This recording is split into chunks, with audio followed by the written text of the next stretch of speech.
আসসালামু আলাইকুম গাইস, প্রতিবারের মতনও এবারও চলে আসলাম আমি সালেহা খাতুন নতুন একটা ভিডিও নিয়ে।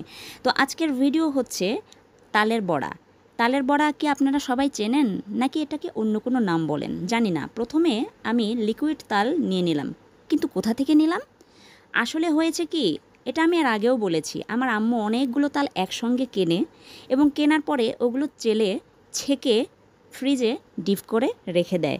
তো ডিপ করে রাখা যে তালগুলো, সে তালগুলো যখন তখনই বের করে খাওয়া কিন্তু সম্ভব, কারণ এটা সিজন হোক আর আনসিজনেই হোক এটাকে বের করে খাওয়া কোনো ব্যাপারই না। তো আমি বৃষ্টির দিনে কি করব বুঝতে পারলাম না, একটু মনটা ছুচুমুচু করছিল খাওয়ার জন্য। তো এই জন্য কী করলাম, ডিপের মধ্যে থেকে ফার্স্টেই তাল বের করে সেটাকে পানিতে গলিয়ে আমি তাল নিয়ে নিলাম। তো তার মধ্যে তাল ফার্স্টে দিয়ে দিলাম, আটা দিয়ে দিলাম, আটা বা ময়দা যেটাই বলেন আর কি, তার মধ্যে যে চিনি দিয়ে দিচ্ছি আর স্বাদ মতো লবণ দিয়ে দিয়েছি, আমরা আবার একটু লবণ দিই।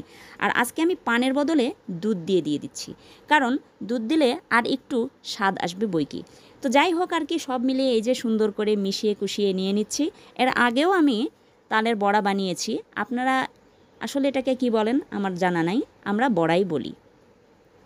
যদি আপনারা অন্য কোনো নামে এটাকে ডাকেন বা চেনেন তাহলে অবশ্যই কমেন্টে আমাকে কিন্তু জানাবেন।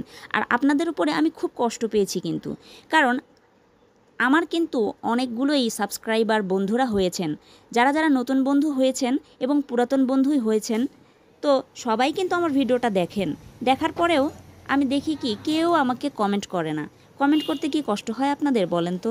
আমি আবারও বলছি, আপনাদের কমেন্টে কিন্তু আমার একটা করে নতুন ভিডিও করতে মনে প্রাণে উৎসাহিত হই আমরা। তো যাই হোক, এই যে আমি তেলের মধ্যে গুলাটা দিয়ে দিচ্ছি। আমার শেপগুলো সুন্দর হয় না? আমার আম্মু যখন তৈরি করে তালের বড়া তখন অনেক সুন্দর সুন্দর শেপ হয়, আমার শেপগুলো খুব একটা ভালো হয় না, কিন্তু খাওয়া হলেই হলো, তাই নয় কি? তো যাই হোক, তালের বড়াটা এই যে ভেজে নেব এখন সুন্দর করে মুচমুচো করে, তারপরে সেটাকে পরিবেশন করব।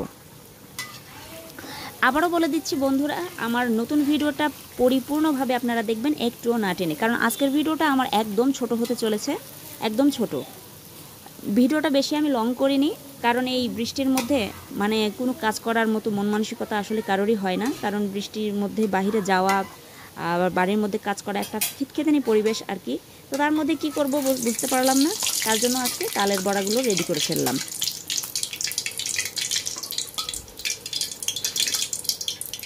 এই যে আমার ভাজা কমপ্লিট হয়ে গেছে, এখন তুলে নিচ্ছি।